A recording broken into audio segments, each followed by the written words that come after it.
सभी लोग इसका पहला क्वेश्चन पढ़ लें एक बार ध्यान से। पहला क्वेश्चन क्या लिखा हुआ है कि arrange the following metals in the order in which they displace each other. मतलब कौन खुद को कितनी जल्दी कौन डिस्प्लेसमेंट कर सकता है। डिस्प्लेसमेंट की वजह से मैं तुम्हें बताता हूँ कि ये चैप्टर भले ही 12वीं क्लास का, पर पहला सवाल 12वीं का नहीं है। 10वीं में एक सीरीज आती तुम लोगों ने पढ़ी होगी, कौन सी वो काले नाक का मैनेजर आलू जरा फीका पकाता है, आलू जरा फीका पकाता है। उसके बाद में क्यों जी, एन जी, ए जी और ओ जी। तो काम की बात ये कि इसमें सबसे ज्यादा डिस्प्लेसमेंट कौन कर सकता है इन सब में। सबसे ऊपर कौन है, हाई एक्टिव कौन है वो देखो, पोटेशियम है इसके अंदर। इसमें से देखो Mg है, हाँ Mg है साहब, Mg सबसे ऊपर है, तो सबसे ज्यादा डिस्प्लेसमेंट कौन करेगा, Mg। उससे कम कौन करेगा, उससे कम करेगा एल्युमिनियम। उससे कम कौन सा करेगा, जिंक। उससे कम आयरन, और उससे कम कॉपर। इसको ऐसे ही बोल सकते हैं कि कॉपर ज्यादा आयरन, आयरन ज्यादा जिंक, जिंक ज्यादा एल्युमिनियम, एल्युमिनियम ज्यादा Mg। खत्म पहला सवाल। तो बस नाम की एक्सरसाइज है, कुछ सवाल कठिन है वाकई में। मैं शायद मना भी करूंगा एक सवाल को कि इसको फिलहाल रहने दो, जब दिमाग चल जाएगा तब करेंगे, पर ठीक है पहला खत्म किया। इसलिए क्वेश्चन नंबर 2 ध्यान से देखें।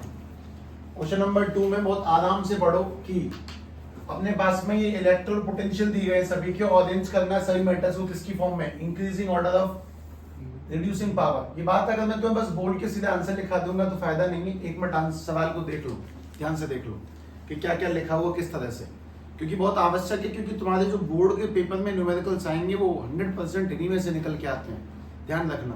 मैंने पूरी एनसीईआरटी एक्सरसाइज खत्म कर ली, मतलब तुम निश्चिंत रहो केमिस्ट्री को लेकर। ध्यान से देख लें पहले।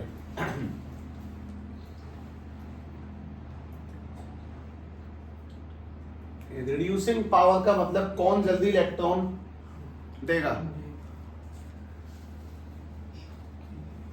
रिड्यूसिंग पावर, वैसे रिड्यूसिंग शब्द सुन के तुम्हें क्या लगता है, मतलब कुछ अच्छा कि बुरा, सोचो। मतलब कॉमन ह्यूमन क्या सोच सकता है, रिड्यूसिंग यानी कुछ घटना ही होता होगा, कम ही होता होगा, बुरा ही होता होगा। तो जो जितना नेगेटिव है उसकी रिड्यूसिंग पावर उतनी ज्यादा है, जो जितना नेगेटिव है उसकी रिड्यूसिंग पावर उतनी ही ज्यादा है। मतलब रिड्यूसिंग पावर का मतलब जो नेगेटिव उसकी पावर ज्यादा, रिड्यूस करना यानी कि जो नेगेटिव उसकी पावर ज्यादा है। सबसे ज्यादा पावर किसकी है, पोटेशियम की। सबसे ज्यादा नेगेटिव कौन है, पोटेशियम। तो सबसे ज्यादा पावर है पोटेशियम की, ठीक है ऐसे लिखता हूं बस, पोटेशियम की। उससे कम पावर किसकी है, सबसे ज्यादा नेगेटिव। जो जितना ज्यादा नेगेटिव उसकी पावर, रिड्यूसिंग पावर उतनी ज्यादा। सबसे ज्यादा नेगेटिव पोटेशियम है, इस बात का मतलब पोटेशियम जल्दी इलेक्ट्रॉन दे देगा। मोस्ट इंपोर्टेंट, जो जितना नेगेटिव उसकी पावर उतनी ज्यादा। तो पोटेशियम नेगेटिव ज्यादा है तो उसकी पावर ज्यादा। उससे कम नेगेटिव कौन है, उसकी पावर उससे कम है। उससे कम नेगेटिव कौन सा है, कौन सा, ठीक, वापस दोबारा बताएंगे। उससे कम नेगेटिव कौन सा, क्रोमियम। उससे कम नेगेटिव कौन सा है,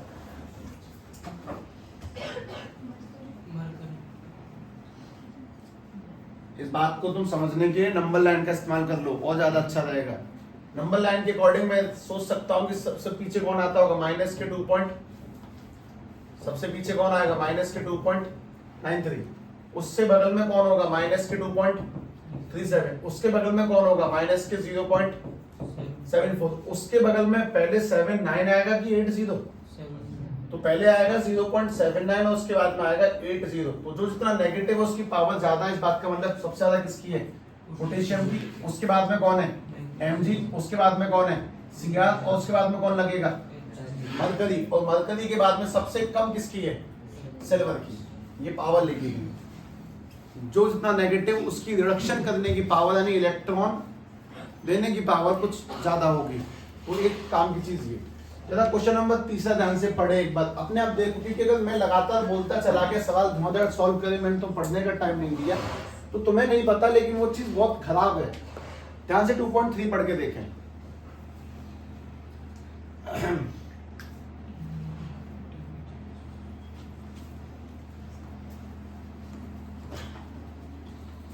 ये गैल्वेनिक सेल है, इसमें ये किस किस से मिलके बना वो ध्यान से देख लो। तो सवाल ये कि इसमें कौन सा नेगेटिव चार्ज है, कौन सी मतलब नेगेटिव चार्ज वाली कौन सी रॉड है, जिंक पे नेगेटिव है कि सिल्वर पे नेगेटिव है, वो समझना है। पहले इसको उसमें रिप्रेजेंट करना है, एक बार सेल रिप्रेजेंटेशन कर दो। ये तो सेल की इक्वेशन लिखी है, सेल को रिप्रेजेंट कैसे करते हो, रिप्रेजेंट वाली फॉर्म में लिखो। ऐसे बीच में 2 डंडे आते हैं, यहाँ पे लगता है यहाँ लगता है, उस फॉर्म में लिखिए एक बार, बाकी सारी बात समझ में आ जाएगी। वो ट्राई कर लो। इस साइड कौन सा हाफ आएगा, ऑक्सीडेशन, और इधर कौन सा आएगा, रिडक्शन। तो पहले एक बार ध्यान से लिखें, उसके बाद सोचेंगे, आराम से सोचेंगे। पहले इसको लिख लो, कैसे भी लिखें।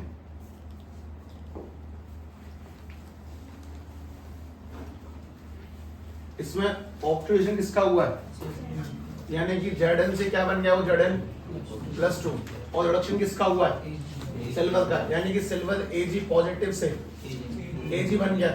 मैंने एक बात याद करी थी जीवन में कि एक वर्ड था काम का, लोन।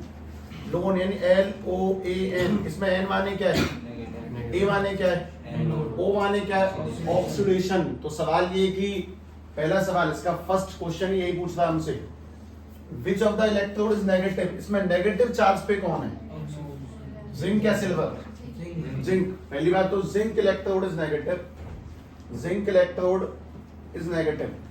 जो जिंक इलेक्ट्रोड है वो नेगेटिव है, सबसे पहली काम की चीज तो ये निकल के आ गई। उसके बाद दूसरा सवाल पढ़ता हूं मैं इसका। दूसरा क्वेश्चन है, the carriers of current in the cell. Cell में करंट लेके कौन जाता है, इलेक्ट्रॉन्स या आयंस। सेल में करंट लेके जाता कौन है, इलेक्ट्रॉन्स या आयंस। तार में करंट कौन लेता है, इलेक्ट्रॉन्स। सेल में करंट लेके कौन जाता है, आयंस। तो एक का दूसरा जवाब ये निकल के आएगा कि इसमें आयंस आता है चार्ज कैरियर। आयंस हैं जो करंट को लेके जाते हैं, आयंस आता है करंट कैरियर। ठीक है, आयंस की वजह से करंट बनता है, करंट। अच्छा, करंट कहां से कहां बनेगा, इलेक्ट्रॉन यहां से यहां जा रहे होंगे, करंट कहां से कहां बनेगा, इससे उल्टा, मतलब सिल्वर टू जिंक।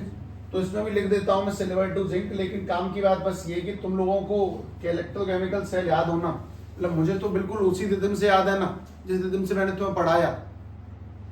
तुम्हें अगर उस रिदम से याद हो तो बात आसान हो सकती है। खैर, individual reaction at each electrode, दोनों इलेक्ट्रोड पे कौन सी रिएक्शन हुई है। जैसे अपने पास में 2 इलेक्ट्रोड कौन से हैं, एक तो एनोड है, दूसरे कौन सा है, कैथोड है। तो सवाल ये कि एनोड पर क्या होता है, ऑक्सीडेशन, और कैथोड पे क्या होता है, रिडक्शन। ये सवाल कठिन बिल्कुल नहीं है, लेकिन अगर ये तुम्हारे सामने रख दिया जाएगा तब जाके आसान लगेगा। तो एनोड पे कौन सी रिएक्शन, एक मिनट, एनोड पे है कौन, जिंक है, और कैथोड पे कौन है, अरे ए से एनोड, एनोड पे कौन है, जिंक, और कैथोड पे कौन है, सिल्वर। तो एनोड पे जो रिएक्शन हुई है वो ऐसी वाली है, जिंक से Zn+2 बनाओ, प्लस में क्या निकल गए। तो ये वाली कौन सी प्रोसेस है, 0 से ऑक्सीडेशन। और कैथोड पे क्या हुआ होगा, ये सिल्वर पे पॉजिटिव है, सिल्वर 1 रह गया, मतलब इसने सिल्वर पे कितने इलेक्ट्रॉन लिए होंगे, 1 लिया, और वो क्या बन गया होगा, Ag। इसको बैलेंस करना चाहोगे तो आगे क्या लगेगा, सबके आगे 2, यहाँ पर भी 2, यहाँ पर भी 2, यहाँ पर भी 2, खत्म। ये एनोड पे होने वाली रिएक्शन है, क्योंकि एनोड पे क्या हुआ है, ऑक्सीडेशन, इसीलिए चार्ज कहां से कहां पहुंच गया, 0 से +2 में। और कैथोड पे क्या हो गया, चार्ज कहां से कहां पहुंचा, इस पे प्लस आएगा, ये प्लस से कहां पहुंच गया, 0, यानी रिडक्शन। वो एनोड और कैथोड की रिएक्शन अलग लिखी हुई है, पर हाँ ये चीजें कठिन नहीं है, बस एक आध बार दिमाग के सामने आ जाती है ना तो थोड़ा ठीक रहता है। एक काम करना, मैं किसी ने आंसर लिखे कि नहीं लिखे, अब लिखो, 3 आंसर लिखे।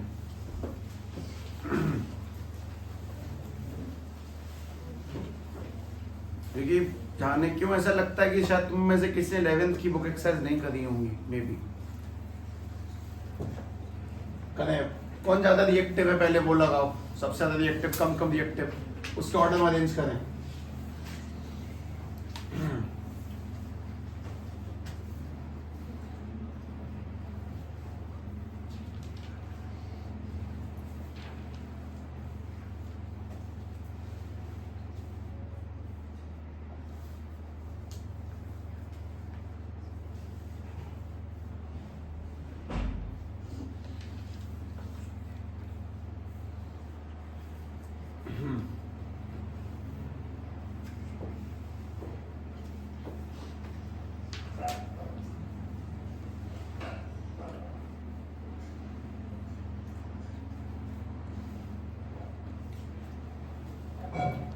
हो गया, पहला हो गया।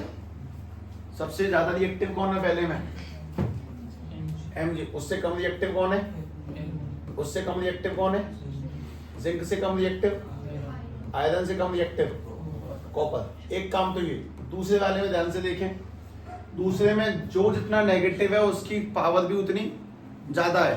तो सबसे नेगेटिव कौन है? पोटेशियम, रिड्यूसिंग पावर ज्यादा है। उससे कम कौन सा है? Mg। उससे कम नेगेटिव कौन है? क्रोमियम। उससे कम नेगेटिव कौन है? मरकरी। और उससे भी ज्यादा पॉजिटिव कौन है? सिल्वर। हाँ मैंने सही बोला, उससे ज्यादा पॉजिटिव कौन है। उसके बाद में तीसरी काम की बात जो हमें समझ में आती है वो ये, अगर दूसरी बार में करने से भी चीजें थोड़ी सही हो सकती हैं, तो सोचो इस चीज को हम 8-10 बार करें तो कहीं ना कहीं कितना इंप्रूवमेंट आ जाएगा। ये जिंक से Zn पॉजिटिव हुआ, इसका क्या हुआ? ऑक्सीडेशन। और जिसका ऑक्सीडेशन होता है वो कैसे चार्ज होता है उसके ऊपर? यानी वो एनोड होगा, उसके ऊपर नेगेटिव चार्ज होगा। तो ये वर्ड कहां से याद आता है मुझे? LOAN, लोन से। तो सबसे पहला सवाल ये कि इसमें से कौन सा इलेक्ट्रोड है इस पे नेगेटिव चार्ज है? जिंक पे। सबसे पहला जवाब हुआ जिंक पे नेगेटिव चार्ज है जी। दूसरी काम की बात, कैरियर्स कौन है करंट वाले? करंट लेके कौन जाता है सेल में? इलेक्ट्रॉन्स नहीं लेके जाते, उसमें कौन लेके जाता है? आयंस। और उसके बाद तीसरी काम की बात ये पूछी गई है कि एनोड पे और कैथोड पे रिएक्शन लिखो। तो एनोड पे कौन पाया जाता है? जिंक। और एनोड पे क्या होगा? ऑक्सीडेशन। तो हम लोग एनोड की रिएक्शन अलग से लिखेंगे और कैथोड की रिएक्शन को अलग से लिखेंगे। एनोड की रिएक्शन क्या लिखी आ जाएगी? Zn ने क्या दिया? Zn+2, मतलब ऑक्सीडेशन हो गया। लेकिन कब होगा वो? जब उससे 2 इलेक्ट्रॉन निकाले गए और सिल्वर पॉजिटिव से किस में चला गया? सिल्वर में। लेकिन कब गया होगा? जब उसको हमने 1 इलेक्ट्रॉन दिया होगा। ये रिएक्शन निकल के आए दोनों की। हमें ये एनोड और कैथोड का हिसाब किताब तो एटलीस्ट पता हो कि कौन पॉजिटिव कौन नेगेटिव। कोई बहुत बड़ी चीज नहीं है, पर वही है ना कि हमारा रिवीजन कहीं ना कहीं हमें बहुत अच्छी जगह पे उतार सकता है। खैर क्वेश्चन नंबर 4 पे आ जाए, ध्यान से देखें, पढ़ के देख लें एक बार। ये चीजें नहीं लग सकती हैं पर कोई बात नहीं है, कोई ज्यादा बड़ा ब्रह्मांड नहीं है ये, आसान आसान रचना है, ध्यान से समझ लेना। एक आध दो बार दोबारा जब करने बैठोगे ना तब हाथ बढ़िया खुलेंगे, क्योंकि तुम में से बहुतों ने केमिस्ट्री एक्सरसाइज देखी 11th में, नहीं ना? बहुतों नहीं देखी, किताब भी नहीं हो बहुतों के पास तो 11th की शायद। देखो कैलकुलेट क्या करना है, पहली बात तो स्टैंडर्ड सेल पोटेंशियल, मतलब अगर नहीं समझे तो ई निकालना, ई नॉट। और ये सेल की रिएक्शन दी गई है, जरा ध्यान से देख के बताएंगे किसका ऑक्सीडेशन हुआ किसका रिडक्शन। ध्यान से रिएक्शन को देखो, रिएक्शन को देख के बताओ। Cr का तो हुआ ऑक्सीडेशन और कैडमियम का हुआ रिडक्शन। तो सेल का ईएमएफ निकालने का तरीका क्या है?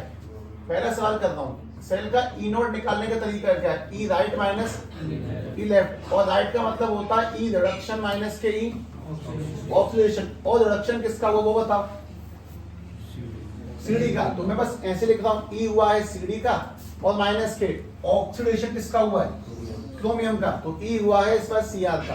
तो अपने पास में तुम्हारे पास टेबल होनी चाहिए, हम बस उस टेबल में कैडमियम की वैल्यू देखें और क्रोमियम की वैल्यू देखें, उसका आंसर निकलेगा। शायद इसी कारण से मैं तुमसे बुक मंगवाई थी, एक आध दो लोग चेक करें, सीधे सीधे देखें। अब बुक खरीद लें, बुक की अब आवश्यकता पड़ेगी, अगर नहीं है तो सच में। कोई मुझे कैडमियम की वैल्यू बताए देख के। कैडमियम, कैडमियम नहीं, कैडमियम बोलता नहीं जल्दी जल्दी में, नहीं है क्या? है ही नहीं इसमें। हाँ अच्छा, ये है क्या क्रोमियम? उसका देख लो, इसकी तो माइनस के 0.40 ये माइनस लगा है। सीआर की बोलो, माइनस के है ना, माइनस के 0.74। तो ये माइनस लगाना है क्योंकि माइनस माइनस अब प्लस होगा, तो अपने पास में आएगा 0.40 प्लस के 0.74, और 74 में से 40 गए तो 0.30 वोल्ट इसका स्टैंडर्ड पोटेंशियल निकल के आ गया। वापस से मेरा वही सवाल है तुम लोगों से, फिर सोचो इसमें किसका ऑक्सीडेशन और किसका रिडक्शन हुआ है, सोचो।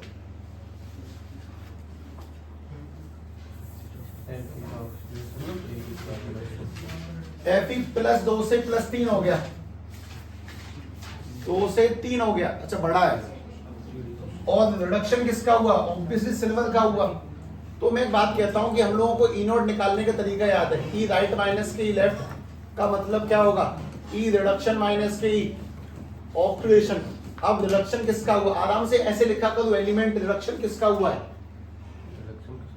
इसमें? सिल्वर का। तो पहले सिल्वर का ईएमएफ लिखेंगे और फिर माइनस किसका करेंगे? आयरन का। तो ध्यान से टेबल में चेक करो कि सिल्वर का कितना है और आयरन के दो होंगे। ये वाला देखना, +2 से +3 वाला देखना। सिल्वर का देख के बताओ।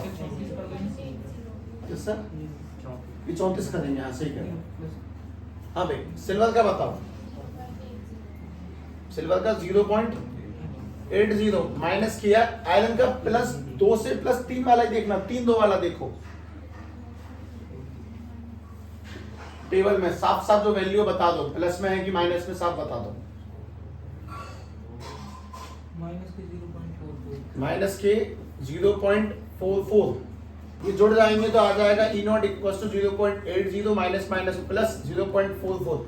और इस उम्मीद से मत बैठो कि मैं सारे आंसर निकालता चलूं, तुम सहायता करो, उसके बाद आंसर निकलेंगे, ज्यादा सही है। 8 बार यानी 1.24 वोल्ट इसका ईएमएफ आ गया दोनों साइड्स का, ई राइट माइनस ई लेफ्ट। अभी भी सवाल खत्म नहीं हुआ है, ध्यान से सुनो। हमारे पास में लिखा है इसमें कैलकुलेट डेल्टा जी निकालना है और क्या फाइंड करना है? इक्विलिब्रियम कांस्टेंट इन्हीं सेल्स का। दोनों के आंसर ध्यान रखना। पहले वाले का ईएमएफ कितना निकल के आया? 0.34। कोई बहुत बड़ा काम नहीं किया हमने, राइट माइनस लेफ्ट किया। और दूसरे का निकल के 1.24। तो वापस से लिखता हूं मैं। जो अपना पहला सेल है इसका जो ईएमएफ निकल के आया है वो कितना आया है? 0.34। और दूसरे का क्या निकल के आया है? 1.24। अब हमें क्या निकालना है इनका? Delta G. वो गिव्स फ्री एनर्जी का फॉर्मूला याद दिला होगा तुम्हें, ध्यान हो तो। डेल्टा जी का फॉर्मूला माइनस के n F E naught of cell. तो डेल्टा जी निकालने के लिए मैंने माइनस जगह माइनस लगा दिया। तो मुझे पहली रिएक्शन में देख के बताओ, ध्यान से देखकर बताओ कितने इलेक्ट्रॉन्स का एक्सचेंज हो रहा है? 6। 3 दूनी 6 चार्ज है और यहाँ पे भी 2 3 6 ही चार्ज है। तो एन की जगह पे 6 लगेगा। एफ की वैल्यू बताओ 96500। और ई नॉट की वैल्यू बताओ। इस वाले सेल का ई नॉट क्या निकल के आया? 0.34। और इससे तुम्हें क्या निकल के आ जाएगा? डेल्टा जी यानी गिव्स फ्री एनर्जी निकल के आ जाएगा। दूसरे वाले में बताएं। दूसरे वाले में डेल्टा जी निकालेंगे तो वापस से फॉर्मूला माइनस के n F E naught of cell. तो ये एक्सरसाइज सामने से कराने का बेनिफिट ये कि हाँ इतना दिमाग में जाता कि चीजें कठिन नहीं है, अगर एक बार ध्यान से देख ले तो। दूसरी वाली रिएक्शन में इलेक्ट्रॉन्स का एक्सचेंज बताएं कितना हुआ? ये 2 से 3 हुआ, एक ही बढ़ा। और ये 0 +1 से 0 हुआ, एक ही घटा, तो 1 हुआ कुल मिला के। तो यहाँ पे n की जगह 1, f की जगह पे 96500 और ई नॉट की जगह पे 1.24। तो तुम्हें साफ साफ बस इतना कह देना कि सिंपल सवाल है, घर पे कर लेना, नहीं करोगे कोई हिम्मत नहीं आती है। खैर उसके बाद में अगली काम की चीज इसी के अंदर,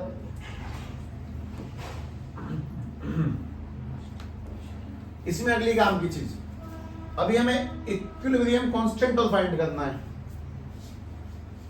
इक्विलिब्रियम कांस्टेंट निकालने का तरीका क्या था? मैं एक बार पूरी रिएक्शन लिख रहा हूं, ऐसे ही लिख रहा हूं। E इज इक्वल टू में था ई नॉट माइनस के 0.059 अपॉन में n और log k। केसी को कांस्टेंट कहते हैं। इक्विलिब्रियम के टाइम पे क्या जीरो बन जाएगा? E 0 बनेगा तो रह जाएगा E इज इक्वल टू में ई नॉट माइनस के 0.059 अपॉन में n log kc। k उधर भेजने पर 0.059 अपॉन में n log k और इक्वल टू में क्या रह जाएगा? E not. अब तुम मुझे जरा पहले वाले सवाल में बताओ n की वैल्यू कितनी है? पहले वाले में n की वैल्यू 6 और पहले वाले का ई नॉट कितना है? 0.34। अगर हम आराम से सॉल्व करें तो log k, पहले वाले का ई नॉट है 0.34, इसकी n की वैल्यू कितनी है? 6 मल्टीप्लाई में आ जाएगा और अपॉन में क्या लगेगा? 0.059। और अगर log हटाएंगे तो कितना? एंटी लॉग 0.34 इंटू में 6 अपॉन में 0.059। मैं मानता हूं कि कैलकुलेशन थोड़ी सी कठिन होगी पर ठीक है, जो निकाला वो एकदम सही निकाला। अब जरा इस वाले में बताएंगे। इस वाले में अगर हम लोगों को वापस से फॉर्मूला यूज करना पड़ जाए, कि 0.059 log k अपॉन में n और इक्वल टू में ई नॉट है, तो दूसरे वाले का ई नॉट कितना आया था 1.24, दूसरे वाले में n की वैल्यू क्या थी 1 और इनटू में log k है, 1 ऊपर भेजा इसको नीचे लेंगे तो log k same to same भाई, अब मैं फिजूल में रिपीट कर रहा हूँ, इनटू में 1 अपॉन में 0.059 log हटेगा तो k इक्वल टू में एंटी लॉग 1.24 और अपॉन में 0.059, नथिंग एल्स। मतलब सीधी सीधी कहानी है कि स्टैंडर्ड पोटेंशियल निकालने के लिए राइट माइनस लेफ्ट किया, सबसे पहले दोनों सवालों का ईएमएफ निकाला, और वो क्यों निकाला, क्योंकि सवाल हमसे ज्यादा होशियार है, उसका अगला सवाल ही डेल्टा जी था, उसके लिए सीधे माइनस एनएफ लगा दिया, और इक्विलिब्रियम कांस्टेंट जो हम लोगों ने पहले कभी पढ़ रखा उसको दोबारा से उठा के रखा, तो सारी कहानी रिवीजन पे आके रुक जाती है और कुछ नहीं। खैर जरा अगला देखें, ये 4 सवाल मैं नहीं करूंगा, इन सब में ईएमएफ निकालना है, तो मैं ध्यान से बैठ के कैलकुलेट करके जब तक आंसर मैच ना कर जाए तब तक करने हैं। आंसर मैच करना चाहिए, 19-20 में भी राजी मत हो जाना कि मेरा 2.71 आ रहा है और पीछे 2.17 है, बिल्कुल नहीं चलेगा। 71 का 70 चल सकता है, लेकिन 71 को 17 मत करना, तुम्हें कॉन्फिडेंस नहीं आएगा अगर तुमने सही से नहीं किए तो। इसको हटा दिया मैंने। तो क्वेश्चन नंबर 6वां देख लें आराम से, लें आराम से देख लो 6वां, कुछ सेल वेल कुछ लिख रखा है और नीचे क्या फाइंड करना है, और ई नॉट।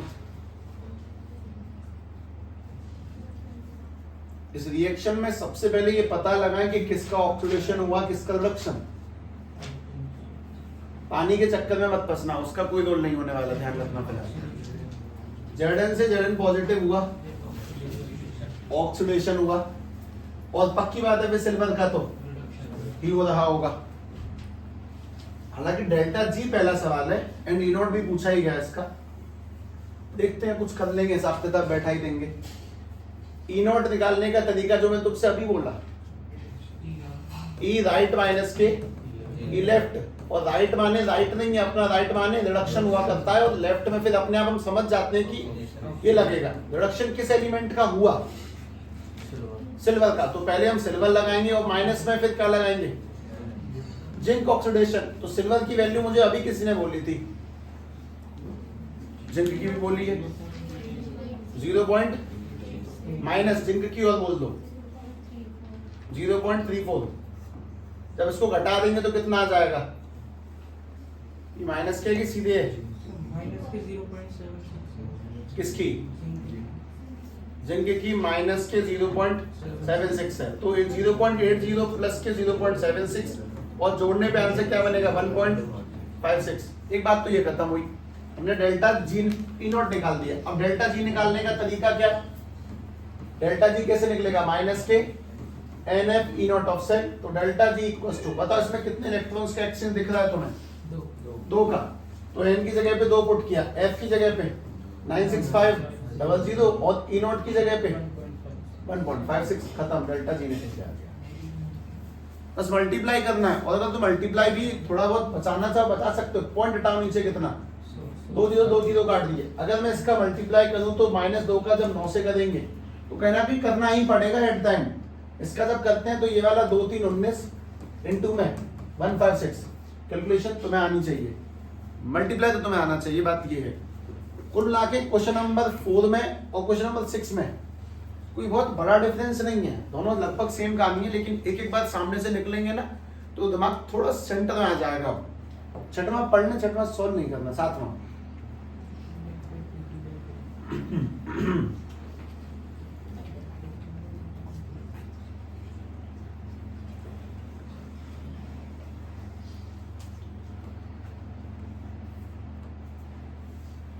तुम पहले जब छोटे थे 9th 8th 7th में पढ़ते थे तब तुम बुक एक्सरसाइज याद क्या करते थे, true false, matching, fill in the blanks, question answer, number भी अच्छे आते थे। अब तुमने वो काम छोड़ दिया है, बुक एक्सरसाइज छोड़ दी है, नंबर भी इसीलिए कम हो गए हैं। वापस से वो पुराने पैतरे पर आओ, नंबर बढ़ जाएंगे, ध्यान रखो। वायदा बे ये बताओ कंडक्टिविटी को किस लेटर से रिप्रेजेंट करते हैं, कंडक्टिविटी के से आती है, हमने कंडक्टेंस को सी से या फिर जी से रिप्रेजेंट करते हैं, पर कोई नहीं है तो के से आती है। और मोलर कंडक्टिविटी डेल एम, इसकी डिफाइन पूछिए तो डिफाइन जो लिखा है वो लिखनी है, बस बात खत्म हो गया। कि एक बात तो बताएं, इसकी variation with concentration, del m के बारे में तुम्हारा क्या कहना है? अगर कंसंट्रेशन कम होगी, कम होने का मतलब समझते हो, गाढ़ापन कम होगा, मतलब पानी ज्यादा डालेंगे तो मोलर कंडक्टिविटी बढ़ेगी, और अगर कंसंट्रेशन ज्यादा होगी मतलब कि पानी कम होगा, गाढ़ापन ज्यादा होगा, तो ये वाली चीज। अच्छा, कंडक्टिविटी के बारे में मैंने तुमसे ऐसी कोई चर्चा नहीं करी है अभी तक। मोलर कंडक्टिविटी में किया है, ये जो कंडक्टिविटी है जिसको हम लोग cross section per unit length ऐसा कुछ लिख रखे हैं, इसको के से रिप्रेजेंट करते हैं। इसमें काम की बात क्या है वो समझो।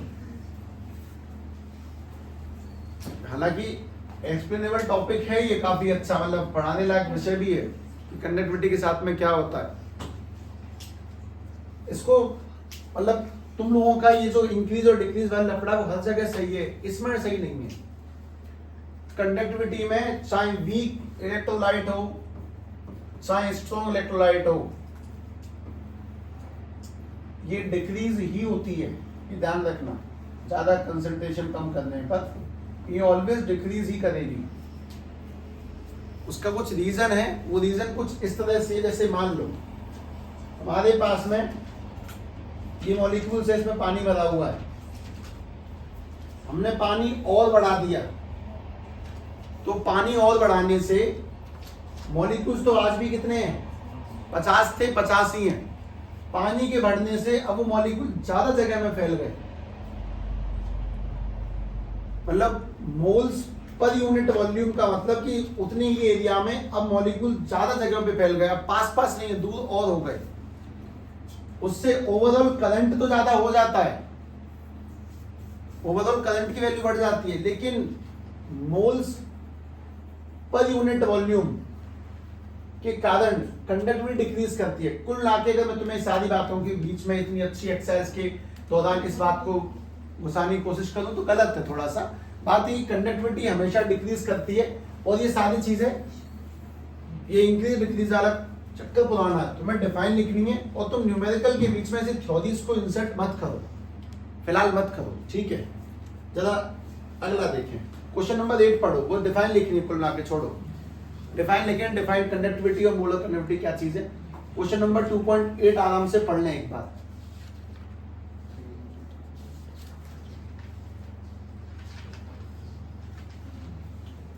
ये 0.2 m का मतलब क्या होता है, मोलैरिटी, यानी उसकी कंसंट्रेशन, मोलैरिटी दे दी चलो, और तापमान दिया, ये क्या चीज है, यूनिट से पहचानना है। जरा इंपोर्टेंट टर्म्स में जाके ढूंढें कि सीमेंस सेंटीमीटर स्क्वायर किसकी, सेंटीमीटर -1 किसकी यूनिट है, उसमें मिल जाएगी तुम्हें, ध्यान से देख लो, हालांकि लिखा है उसमें सामने सामने। कंडक्टिविटी इज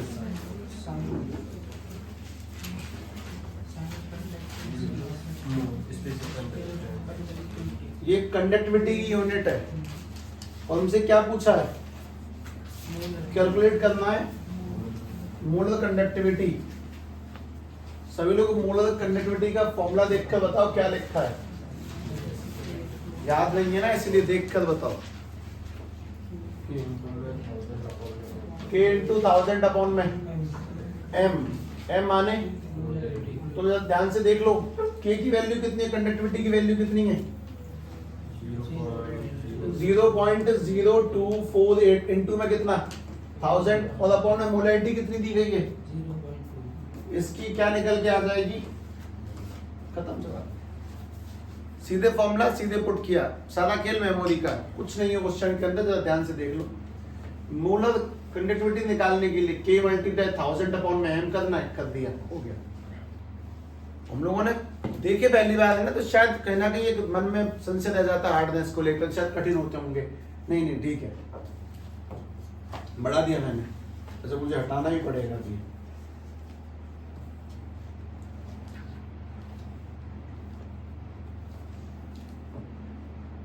ठीक है भाई, ये सीधे किए 1000 से। क्वेश्चन नंबर 2.9 आराम से देख ले और ज्यादा दौड़भाग मत करना इसमें, है रुक जाओ।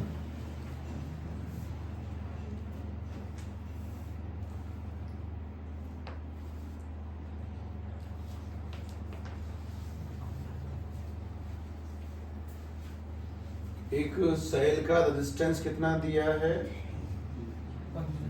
उसी कंसंट्रेशन सॉल्ट की थी, छोड़ो। रेजिस्टेंस कितना दिया, 1500 ओम, ठीक है। क्या पूछा है, सेल कांस्टेंट, और कंडक्टिविटी क्या दी गई है उसकी, ये एस सी एम इनवर्स अभी तो आया था, हाँ ये कंडक्टिविटी दी गई है उसकी, ये उसकी कंडक्टिविटी दी गई है। कितनी है, 1.46 10 की पावर -3। अगर हम ध्यान से थोड़ी कोशिश कर ले, ध्यान से थोड़ी सी, तो सुनो जरा सेल कांस्टेंट का फॉर्मूला चेक करें, क्या लिखा है, इंपोर्टेंट टर्म में लिखा है सेल कांस्टेंट का फॉर्मूला L अपॉन में, एक और लिखा होगा उससे अगला, वो भी देखो, एक फॉर्मूला और है उसमें कुछ है, मतलब conductivity into cell constant into में कंडक्टर, कुछ है, देखना एक बार आराम से मिल जाएगा।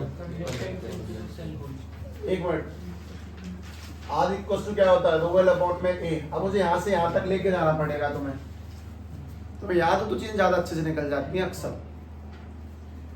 अगर हम यहाँ से और सोचे तो आर मल्टीप्लाई ए अपॉन में एल इक्वल टू में रो, पलट देते हैं सब कुछ। जब रो को पलटेंगे तो क्या बन जाएगा, के फॉर कंडक्टिविटी। जब रेजिस्टेंस को पलटेंगे तो क्या बन जाएगा, 1 अपॉन में आर। इसको पलटेंगे तो एल अपॉन में ए। इस 1 अपॉन में आर यानी रेजिस्टेंस के उल्टे को हम लोग क्या बोलते हैं, कंडक्टेंस। और एल अपॉन ए को हम लोग क्या बोलते हैं, सेल कांस्टेंट। सेल कांस्टेंट और इक्वल टू में क्या चल रहा है अपने पास में, के फॉर। तो जरा वैल्यूज को सुनो ध्यान से, 1 अपॉन में आर फॉर रेजिस्टेंस कितना है, 1500 ओम, मल्टीप्लाई सेल कांस्टेंट कितना है वो निकालना है, सेल कांस्टेंट हम लोगों को निकालना है, और इक्वल टू में के फॉर कंडक्टिविटी कितनी है, 0.146 इंटू 10 की पावर याद नहीं मुझे कितना था, माइनस के 3 थी। मल्टीप्लाई करेंगे तो सेल कांस्टेंट क्या निकल के आ जाएगा, 1.46 इंटू -3 और ये 1500, cell constant done. Cell constant की यूनिट क्या होती है, ये लेंथ अपॉन में एरिया है, मीटर इनवर्स आते सेंटीमीटर इनवर्स। ठीक है, ये केमिस्ट्री के माने जाने वाले सवाल हैं, ये फिजिक्स के न्यूमेरिकल्स का पा भी नहीं है, बहुत खतरनाक हो जाते हैं। पर डायरेक्ट कट टू कट फॉर्मूलों का इस्तेमाल है, और हमारी मेमोरी ही इन सब चीजों को निकाल सकती है। मेमोरी का शार्प होना सबसे पहली प्रायोरिटी इस पूरे खेल में। बस को फॉर्मूला लिखा नहीं उसके अंदर, ऐसा लिखा होगा, देखो एक बार चेक करो, ऐसा लिखा होगा कुछ, कंडक्टिविटी इज इक्वल टू में कंडक्टेंस मल्टीप्लाई में सेल कांस्टेंट। तुम लोगों ने जो इंपोर्टेंट टर्म्स वगैरह जितने भी लिखे ना, सभी का एक ही मेन काम है, न्यूमेरिकल, और कुछ नहीं है। तो कंडक्टिविटी हम लोगों को पहले से दी गई है 0.146 10 की पावर -3। हम लोगों को कंडक्टेंस रेजिस्टेंस का उल्टा होता है, यानी कि 1 अपॉन में 1500, और सेल कांस्टेंट फाइंड नहीं करना है। अब मैं तुम्हें वापस से 9 के 9 तो नहीं दूंगा, लेकिन बात कुल मिला के कह रहा हूँ कि मैं दिमाग नहीं लगा रहा हूँ जरा भी, मैं सिंपल फॉर्मूले उठा के पुट कर रहा हूँ, कोई गेम नहीं है। तुम्हें इतना ही करना है, अपने आप को इस बहम से निकाल देना कि अभी तो बहुत समय नहीं है, जिनके पास अब समय नहीं है उनके पास बाद में भी नहीं होगा। खैर अगले पढ़े, क्वेश्चन 10 ना करें अभी, 10वां तो नहीं फिलहाल, तो नहीं ऐसे कोई कठिन वटिन तो नहीं है, पर फिर भी नहीं, ठीक है। रुक जा जरा, 11 पढ़े, पढ़ ही लें, मतलब करने का कोई ज्यादा प्रयास व्यास करने की आवश्यकता नहीं है, आराम से पढ़ लो। ये डेल्टा नॉट एम का मतलब क्या होता है, लिमिटिंग मोलर कंडक्टिविटी। मेरे बोलने के बाद बोला तो क्या बोला, ठीक। उसके बाद में ये देखो यूनिट पहचाना, ये क्या है, के दिया है, और ये क्या दी गई है इसकी, मोलरिटी, तो मुझे डेल एम निकलवा सकते हो, अभी निकाला था मैंने। कैसे निकालेंगे? K इंटू 1000 अपॉन में मोलरिटी, तो आप निकाल लेते हैं इस बार। चलो K की जगह पे 7.896 10 की पावर माइनस के 5 इंटू में 1000 अपॉन में मोलरिटी की जगह पे 0.20241 अगर हम थोड़ा दिमाग से और सोच लें तो पॉइंट हटने से ऊपर कितने जीरो लग जाएंगे? 1 2 3 4 5, 1 2 3 4 5, तो 5 जीरो ये और 3 जीरो पहले से थे, तो डेल एम 7.896। अब मैं कैलकुलेट क्यों कर रहा हूं? क्योंकि कल मुझसे किसी ने पूछा था कि साहब अगर आधा छोड़ जाएंगे ऐसे ही तो नंबर नहीं कटेंगे क्या? कटेंगे, कुछ चीज सॉल्व करने की होती है, इसलिए सॉल्व करना चाहिए। और मैं क्यों करूंगा? जिससे तुम्हें ये पता चलेगा सॉल्व हो सकती हैं। 8 में से 5 गए 3, यानी अपने पास में ऊपर रह गया 7.896 10 की पावर 3 अपॉन में 241। जानबूझ के थोड़ा सा गैप है, पॉइंट हटेगा तो नीचे 1000 से 1000 कट गया, तो डेल एम की वैल्यू क्या निकल के आएगी? 7896 अपॉन में 241। डेल एम निकाल देते हैं। डेल एम निकालने के लिए 241 से 7896 को डिवाइड किया, डिवाइड करते हैं। चलो 241 से डिवाइड किया 7896, तो ये टेबल से कितनी बार? 3 बार। 3 दूनी 6, 3 चौक 12, 3 एकम 3, 3 चौक 12, कैरी 1 7, 730। 9 में से 3 गए तो 6, 8 में से 2 गए तो 6, ऊपर से उतारा 6। इस बार 2 बार ले लो, क्योंकि 3 बार लेंगे तो 723 होगा, तो 2 बार लिया तो 482। 6 में से 2 गए तो 4, 16 में से 8 गए तो 8, 1 पॉइंट लगा, 0 बढ़ा दिया। एक और ले लो बस, ज्यादा डिवाइड मत करना आगे। 7, 8 लेंगे तो 8 दूनी 16, 8 चौक 32, 9, 7 लिया है। 7 एकम 7, 7 चौक 28, कैरी लगी 2, 7 दूनी 14 और 2 16, बहुत है। यानी अपने पास में डेल एम की वैल्यू क्या निकल के आई? 32.7। कुल मिला के मैंने कोई नया फॉर्मूला यूज नहीं किया, जो पुराना किया उसको दोबारा लगा दिया। अब ध्यान से बात सुनो। सबसे पहला उसने पूछा था कैलकुलेट मोलर कंडक्टिविटी फाइंड कर ली। दूसरे उसने डेल एम मुझे पहले से दिया है, अब पूछ रहा है व्हाट इज डिसोसिएशन कांस्टेंट। तुम लोगों को लास्ट में कोई फॉर्मूला लिखा था डिग्री ऑफ डिसोसिएशन का? क्वेश्चन ऐसा था, alpha is equal to del m upon में नॉट एम। तो तुमने मुझे भी डेल एम की वैल्यू निकलवाई है, वो कितनी है? 32.7, और डेल्टा नॉट कितना है? 390.5। इसको काट पीट करेंगे, ऑब्वियसली कहना कहीं पॉइंटों में ही बात चलेगी, लेकिन ये डिग्री ऑफ डिसोसिएशन है, अल्फा निकाला जा रहा है। अल्फा निकालेंगे तो जरा थोड़ा बहुत दिमाग बढ़ाएंगे, पॉइंट से पॉइंट कट गया क्योंकि एक एक संख्या के पीछे, इस वजह से 327 अपॉन में 390.5। ठीक, सारी चीज मैथमेटिकली डिवाइड एंड रूल की चल रही है, तो इसका डिवाइड बता सकते हो। मैं कहा थोड़ा तुक्का मारोगे तो पॉइंट बढ़ाएंगे 0, फिर 0 1। कैलकुलेटर बहुत समय पहले विकसित हुए थे। अब 327 डिवाइडेड 3905, आंसर 0.08 है ना। इस पर भरोसा करते हैं, मान लेते हैं। इसके बाद अल्फा इक्वल टू 0.08 आ गया। ये क्या निकल गया? Degree of dissociation. लेकिन इसे ये पूछा ही नहीं है, इसने पूछा है डिसोसिएशन कांस्टेंट। और जैसा कि तुमसे कहा गया है कि बहुत सारी बातें समय पर बताई जाती हैं, समय से पहले नहीं। सभी एक स्टार मार्क करके लिख लें। डिसोसिएशन कांस्टेंट निकालने का भी एक बहुत सिंपल सा फॉर्मूला है, और वो तब तक क्यों नहीं बताया गया था? क्योंकि उसकी सही एंट्री इस जगह पे होती है। फॉर्मूला ये है। यानी डिसोसिएशन कांस्टेंट को किससे रिप्रेजेंट करना चाहोगे?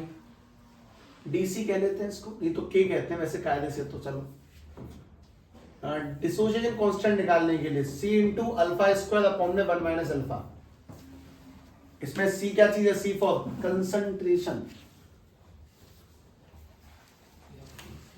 मैं 11वें प्रश्न पर हूं, जरा एक एक करके बात लगाएंगे। डीसी बताओ, उसकी कंसंट्रेशन कितनी दी गई है? 0.0024। अल्फा की वैल्यू अभी क्या निकाली थी हम लोगों ने? अल्फा की वैल्यू 0.08 का स्क्वायर अपॉन में नीचे 1 माइनस के 0.08 0.08। तो हमारा जो डीसी यानी कि डिसोसिएशन कांस्टेंट निकल के आएगा वो 0.00241 0.08 का स्क्वायर और अपॉन में इसमें से माइनस करेंगे तो 0.92। ये काम की चीज इंसर्ट करनी है कुल मिला के। ये नई बात, पुरानी सारी की सारी वही थी, डेल्टा निकालने के लिए k 1000/m किया, बाकी सब कुछ लगभग सेम टू सेम है इसको छोड़कर। इसे लिख लें, इसे ध्यान से। तुम्हें आइडिया नहीं है, लेकिन अगर तुम्हें सवाल दिए जाए तुम शायद कर लो, सारे में भी संभवतः हो सकते हैं, कोई बड़ी बात नहीं है। ये 18 सवाल है इसमें बस। अच्छा हम कौन से पहुंच गए? अच्छा, एक छोड़ा अभी है ना, ठीक, कोई बात नहीं, बाद में पढ़े।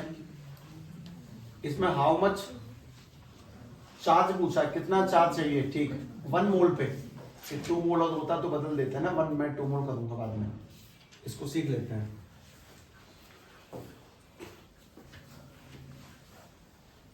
एक बात बताएंगे, 1 मोल पे कितना चार्ज पाया जाता है? उसी को हम लोग एफ भी कहते हैं, 96500 कूलाम। 1 मोल पे इतना चार्ज पाया जाता है। 2 मोल पे कितना पाया जाएगा? 3 मोल पे। ध्यान से बात समझना इस जगह पे। 1 मोल Al3 पॉजिटिव से 3Al हो गया। 1 मिनट, Al3 पॉजिटिव से अगर Al बनाया तो इसने कितने इलेक्ट्रॉन्स लिए होंगे? 3 इलेक्ट्रॉन। 1 मोल इलेक्ट्रॉन पे कितना चार्ज है? तो ये इसके आगे मोल लगा है ना, तो 3 मोल इलेक्ट्रॉन पे कितना चार्ज होगा? 3 × 96500। 3 है ना, तो 3 × 1 मोल इलेक्ट्रॉन पे इतना चार्ज पाया जाता है, जबकि यहाँ पे तो 3 मोल इलेक्ट्रॉन्स गए हैं, इसके आगे मोल है, 3 मोल गए हैं, तो 3 का मल्टीप्लाई। शायद अगली कहानी और ठीक ठाक सी होगी, इसको सोचना। कॉपर 2+ से कॉपर कैसे बना होगा? इसमें 2 इलेक्ट्रॉन लिए होंगे। अगर 1 मोल पे इतना चार्ज है तो इसने पे कितना होगा? 2 × 96500 कूलम। आंसर ऑब्वियसली सिंपल सा है, कोई बहुत बड़ी चीज नहीं है, कूलम निकल के आ गया। इसमें ध्यान से सोचो, ये कुछ नहीं, पहली बार लगातार मैं स्विच करता जा रहा हूं, मैं रुक नहीं रहा हूं सवालों पे, लगातार बढ़ाते जा रहा हूं, बस वो थोड़ी समस्या महसूस होती है, मतलब कोई बड़ी बात नहीं है इसके अंदर। ध्यान से देखो इसमें कितना करेंगे, क्योंकि ये तुम्हारा जवाब गलत आएगा निकल के, मिटा दो, ये याद नहीं करना। 1 मोल MnO4 नेगेटिव से Mn2 पॉजिटिव हुआ है। पहली बात ज्यादा इतना बताओ कि Mn पे कितना चार्ज है। यहां पे तुम एक चीज सुनी होगी शायद तुम लोगों ने, उसका नाम है ऑक्सीडेशन स्टेट। ऑक्सीडेशन स्टेट का मतलब किसने कितने इलेक्ट्रॉन्स का एक्सचेंज किया। जैसे यहां पे इसकी स्टेट कितनी है? 2 इलेक्ट्रॉन्स दिए होंगे। यहां पे कितनी है Mn की बताओ? Mn की बताओ, ये तो ऑक्सीजन के ऊपर नेगेटिव नेट चार्ज है। Mn की कितनी स्टेट है? 0 नहीं है। मैं बताता हूं निकालने का तरीका। एक बार मुझे ऑक्सीजन की वैलेंसी बोल दो कितनी होती है? ऑक्सीजन की वैलेंसी क्या होती है? लगा, हिसाब लगा ले, बहुत मजबूत सवाल है। -2। Mn का कितना है? X नहीं पता जी। एक ऑक्सीजन का कितना होता है? 4 ऑक्सीजन का -8। उस पर नेट चार्ज कितना है? -8 को वहां भेजेंगे तो -1 + 8 और 8 में से 1 गए तो 7। तो फिलहाल Mn की स्टेट क्या दी गई है? +7। और +7 से Mn कितना हो गया? +2। कितने इलेक्ट्रॉन मिले होंगे इसको? जो 7 से 2 रह गया बस 5, यानी कि Mn को +7 से +2 करने के लिए 5 इलेक्ट्रॉन दिए गए होंगे। तो सवाल ये कि जैसे यहाँ पे 3 इलेक्ट्रॉन्स का एक्सचेंज था तो मल्टीप्लाई 3 × 96500 3f। इसमें कितना किया? 2f। यहाँ पे 5 इलेक्ट्रॉन्स का एक्सचेंज है तो इस जगह पे चार्ज कैसे निकलेगा? 5 × 96500 कूलम। ये ऑक्सीडेशन स्टेट निकालना कहते हैं इसको। तुमने जीवन में कभी नहीं किया क्या? शायद केमिस्ट्री शब्द तुमने सुना ही पहली बार है। मतलब हो सकता है, कोई बात नहीं, कोई बात नहीं, चलो। हालांकि ये धुआंधार आएगा, मैं बताता हूँ। चैप्टर अब तो निकल गया, लेकिन दोबारा आएगा उसमें कोऑर्डिनेशन कंपाउंड में। तो नेमिंग करोगे, कुछ ऐसे मान लो कि 50-60 सवाल करोगे लगातार। सवाल होंगे, सवाल एक्चुअली में वो बहुत बढ़िया होते हैं वो। कोई बात नहीं, जरा इस कहानी को दोबारा से देखना, ये तुम्हें समझ में आता है कि नहीं। इलेक्ट्रॉन्स को चार्ज निकालना बहुत बड़ा काम नहीं है, लेकिन अगर इसी जगह पे सवाल कुछ और होता, जैसे कि सवाल ऐसा होता, इसी जगह पे मैं क्वेश्चन लिख देता हूँ। ये लिखा होता है ऐसे करके, 2 मोल ऑफ Al3 पॉजिटिव से ये Al हुआ, तो कैसा करेंगे, क्या करेंगे? 2 मोल है, 1 मोल के लिए तुमने हर बार, मतलब जैसे 1 मोल था, 3 पॉजिटिव थे, तो हम लोगों ने हिसाब लगाया कि 3 पॉजिटिव को जब 3 इलेक्ट्रॉन मिले होंगे तो Al बना। कितने मोल थे? 1 मोल। और 1 मोल पे कितना चार्ज पाया जाता है? 96500। तो सवाल है 2 मोल पे कितना होगा? अब और किसका मल्टीप्लाई हो जाएगा? 2 नहीं, मतलब इसमें तो 2 का हो गया। तो आपके सर्किट वर्किट कोई बात नहीं, कोई दिक्कत नहीं है। चलो एक काम करें, वापस से आ जाए। अगला कौन सा? Question number 13। एक बार पढ़ के देख लो, यूं ही नेक नेक।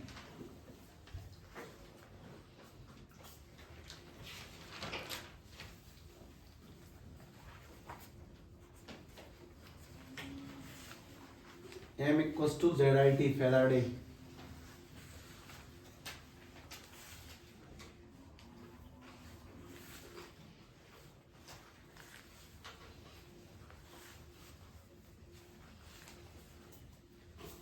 ये क्या पूछ रहे हैं? हाउ मच इलेक्ट्रिसिटी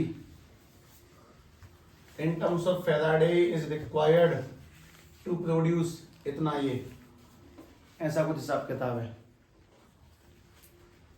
थोड़ा इसके लिए पुराना बेसिक सा कवर करते हैं, ध्यान से देखना, ऐसे नॉर्मल सा। एक बहुत सिंपल सवाल पूछता हूं मैं तुमसे, कैल्शियम का वजन कितना होता है? मास बताओ। कैल्शियम के एलिमेंट का मास 40। ये सब तो याद होने चाहिए, मतलब इनकी उम्मीद करी जाएगी सच में। कैल्शियम का मास 40, मतलब कोई इतना नीचे नहीं कर सकता। 40, तो मतलब एक कैल्शियम के एलिमेंट में 40, एक कैल्शियम नहीं, 1 मोल, 1 मोल कैल्शियम में 40 ग्राम वजन पाया जाता है, ऐसा कुछ। दूसरा बोलेंगे चलो 2 मोल कैल्शियम के लिए कितना चाहिए? 80 ग्राम। ये तो बहुत सिंपल कैलकुलेशन है, इसमें नई बात क्या है? नई बात कुछ और है इसमें, तो दोबारा बताएंगे। 20 ग्राम वजन के लिए कितने मोल चाहिए? यानी कि हाफ मोल चाहिए। तो मैं तुमसे क्या कहना चाह रहा हूँ वो समझो। मैं तुमसे ऐसा कह रहा हूँ कि तुम वजन देख के मोल निकालना सीखो, मोल देख के वजन निकालना सीखो। अगला सवाल ही देख लो सीधे सीधे। ये तो बहुत 40 गिनती अच्छी है ना, 40, 80, 20, 50 बढ़े चलता है। लेकिन सवाल ये है, अपने पास में एल्यूमिनियम है, उसके 1 मोल में 27 ग्राम वजन पाया जाता है। ठीक, सवाल ये है कि बताओ 40 ग्राम के लिए उसका कितना मोल चाहिए, निकालोगे? 1 मोल में अगर 27 ग्राम पाया जाता है तो 40 ग्राम के लिए कितना मोल चाहिए, ये सवाल है।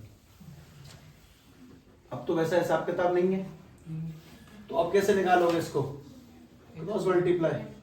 इसको तुम लोग पहले क्या मानोगे? x। क्रॉस करेंगे तो 40 मल्टीप्लाई 1 इक्वल टू में x मल्टीप्लाई में 27, डिवाइड में लेंगे तो 40 अपॉन में 27 इक्वल टू में x। और ये शायद कट पिट सकता है, जो भी कटेगा पॉइंटों में आएगा जहां तक आएगा। लेकिन सवाल अगला देखो ध्यान से। मेरे पास तुम्हारे लिए क्वेश्चन ये है, अपने पास में कोई x एलिमेंट है और उसके 1 मोल में 36 ग्राम वजन पाया जाता है। बताओ 52 ग्राम के लिए कितना मोल चाहिए, फाइंड करना। कदे लिख के ना, वो अभ्यास अच्छा बनेगा। तुम्हें अगले सवालों की ना गहराई नहीं पता चले से समझ के ले रहे होगे नहीं। क्रॉस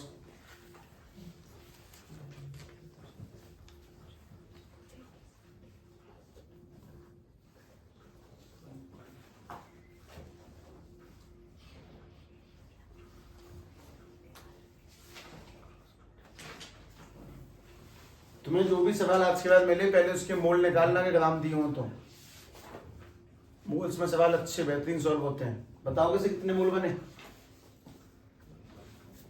ऐसे पूछ रहा हूं, बताओ। x मल्टीप्लाई में 52 इक्वल टू में x मल्टीप्लाई में 3600 डिवाइड करेंगे तो 52 अपॉन में 3600 नहीं 36 काट देंगे। ये वाला कितना